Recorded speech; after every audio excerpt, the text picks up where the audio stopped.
Hi, it's Fiestaro. Hello, Scorpio placements. This is your mid-June love reading. So, syempre, before tayo mag-start, kung hindi ka pa nakakapag-subscribe, please do subscribe and hit the notification bell para lagi po tayo maging updated sa mga mangyayari pa lang. Okay, so yeah, let's start your reading, Scorpio. Okay, Sun, Moon, Rising, and Venus. Scorpio.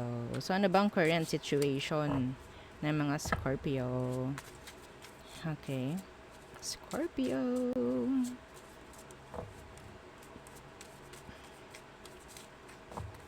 Let's see. Current situation ng mga Scorpio placements.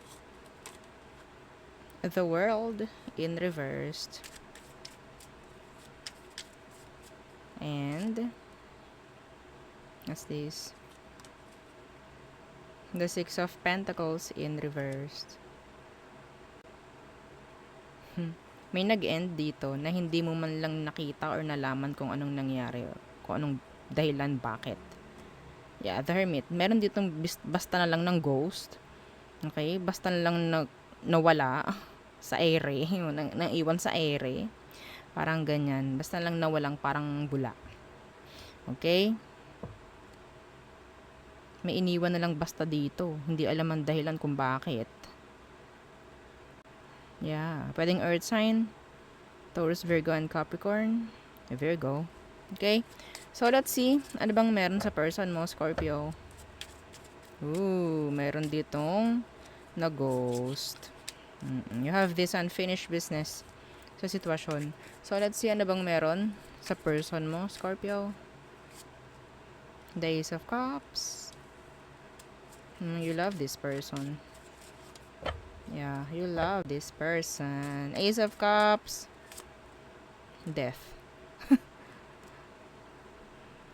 Pinatay nito pagmamahal mo.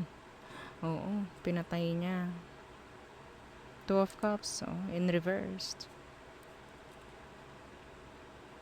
Kayo pa, pero parang anyari, nasan ka na? Parang ganon. Okay, so maybe parang tinapos nito, binigyan nito ng ending, no? Yung kung anong meron. Kung anong meron ka para sa kanya, tinapos nito. Pero ang pinapakita dito, mahal mo to. Scorpio, this is your energy. Death. Okay? Ay, super laki naman ng iyong pagmamahal din eh. Na. Para sa'yo, kayo pa. Kasi wala eh. Wala pang nangyaring closure dito. Kung ano man. Okay? Some of you, hindi lang talaga ito nagiging fair sa'yo. Bakit? Kasi sobrang binibigay lahat eh. Opo, sobra.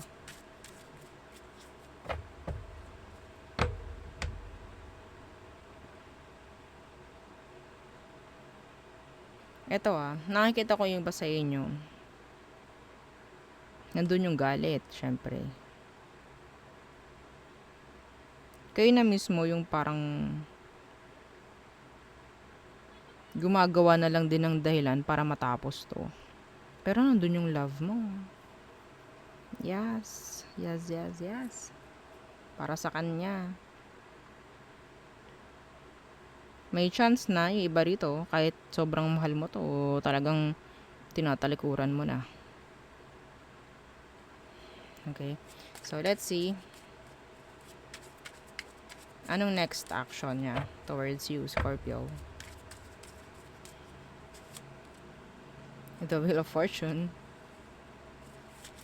So, may mga changes na gagawin itong taong to. What's with the Wheel of Fortune? The Lovers. Ay, buhay.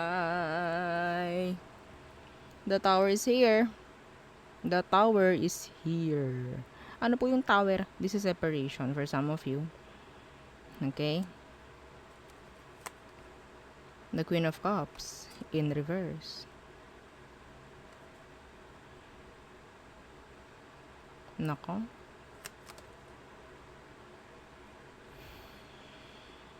So, ang pagbabalik, nakikita ko may magbabalik.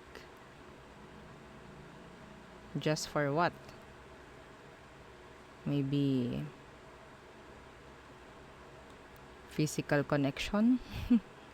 Maybe? Kasi for me, the lovers, para sa akin magkaiba si lovers and si two of cups. Si lovers, sabihin nating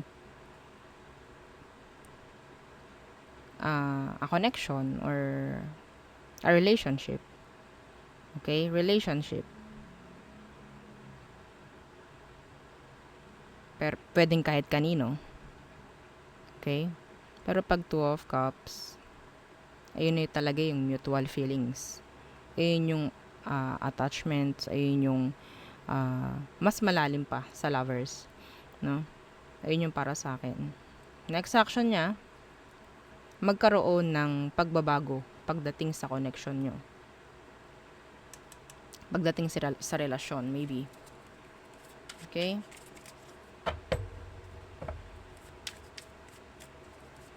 So, ano magiging takbuhan nito?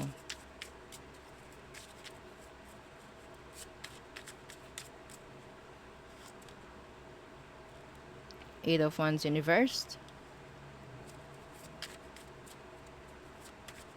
And the Page of Wands in reverse. Oh. So, ang nakuha ko rito, gusto lang nila ng something. Okay? Alam nila kasi na kahit ano, pwede mong gawin. Okay? So, parang sasamantalahin na lang nito yung sitwasyon. Okay? Pwedeng kumunik. Pwedeng bumalik.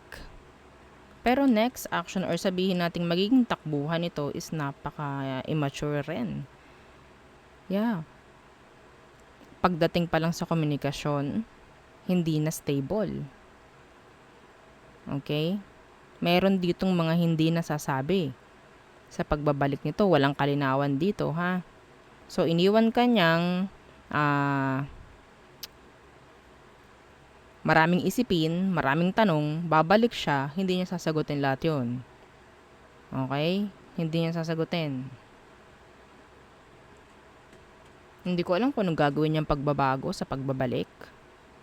Pero baka yun ay sabihin nating manipulasyon lang. Dahil alam niya na gusto mo siya, na mahal mo siya. So, magagamit yung emosyon mo sa kanya. Okay? Next action, Eight of Wands in reverse, Page of Wands in reverse. Umpisa lang to eh. Okay? Gusto lang din niya makuha yung attention mo. And then after, kapag nakuha mo na, or nakuha na niya yung attention mo, goodbye na ulit. Yeah. See? Temperance in reverse. Magkakaaway lang kayo nito pag yan bumalik. It's like ito I'm channeling. Okay? Ano bang meron? Ba't ka bumalik? Hindi pa ba sapat na bumalik na lang ako? Hindi ba sapat sa iyo yun? Ayun ang sasabihin niya. Hindi pa ba sapat na nandito na lang ako ulit? Bakit pa gusto mo pang malaman kung bakit?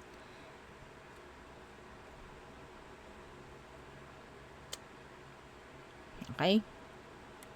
So, the Eight of Cups in reversed. Kung kaya mo na makipag-connect sa kanya na walang emosyon, gawin mo. Oo, gawin mo. Pero kung kukonek ka ulit sa kanya at puro emosyon ka, sasabog to. Scorpio, sasabog to. Hindi kayo magkakaintindihan talaga. Kasi hindi naman niya kayang i-provide lahat. No, hindi niya kayang provide or sabihin natin hindi naman niya talaga i-provide lahat ng kailangan mo, lahat ng kailangan mong malaman, lahat ng kailangan mong sagot. So, kapag lahat ng emosyon mo nandyan, matik, away yan, gulo. Walang pagkakaintindihan na mangyayari. Pero kung kaya mong kumonek sa kanya, na hindi ka gagamit ng emosyon, go. Makipag-communicate ka. Pero asahan mo nga, napaka-unstable nito. Gusto lang nila ng attention from you, Scorpio.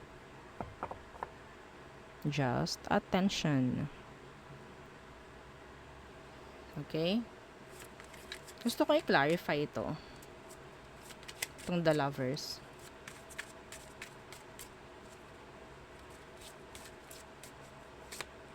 See? The Two of Swords. Avoid nyo na lang. Okay? Kung babalik. Okay? Pag-isipan nyo mabuti. Opo. Pag-isipan nyo na lang mabuti. Kung kaya nyo yung mag-hold back, mas maganda. Okay? Let's see. Ano ba ang outcome?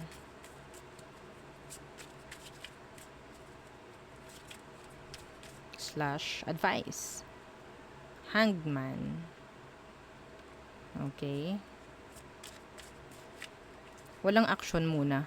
Isipin muna. Huwag mo nang gumawa ng kahit anong action pagdating dito.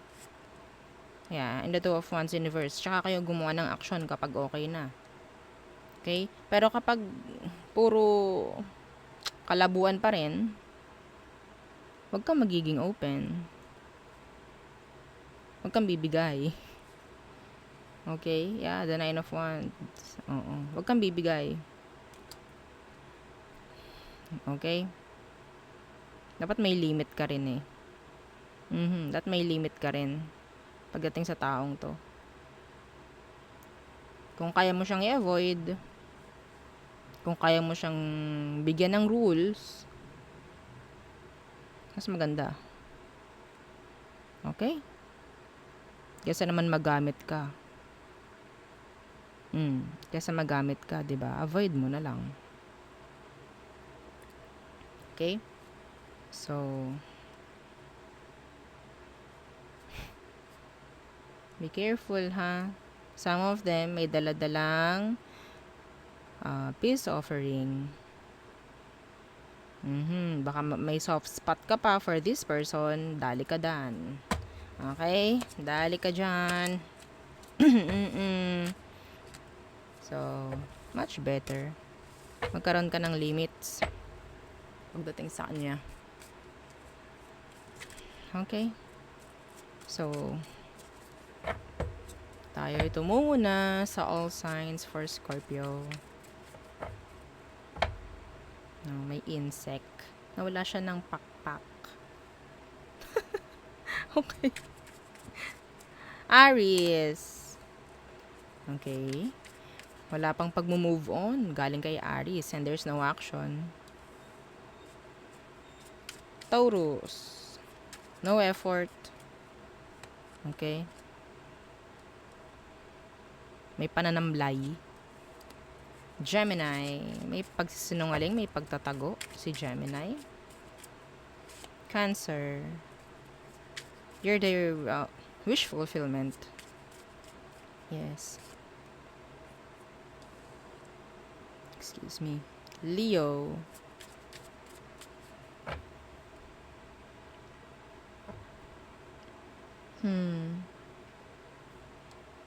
This is the Fool. Pero iba yung image niya. The Fool. Okay, let's see.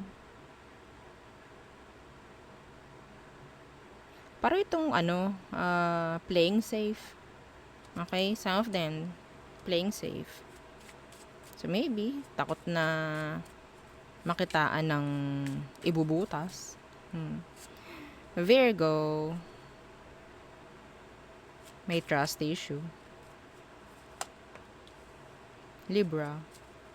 You can't control this, Libra. No, you can't. Oops. Scorpio. There's toxicity, oo, na sinasabi. There's obsession. Okay? There's a lot of sex. Sagittarius. So, may chance ng communication. Someone will reach out. Capricorn. So, nawala na ng gana si Capricorn. Nawala na ng focus. Okay. Aquarius. Gusto nila makipagayos. Yeah. Pisces. Being secretive. Pero nandyan yung nandyan yung may pag-aaral ito kahit sobrang tahimik. Meron tong minamasid. Parang ganon. Okay? So, yeah, yun ang ating reading for you, Scorpio. Again, don't forget to like, share, and subscribe, and follow our FB page. Thank you. Bye.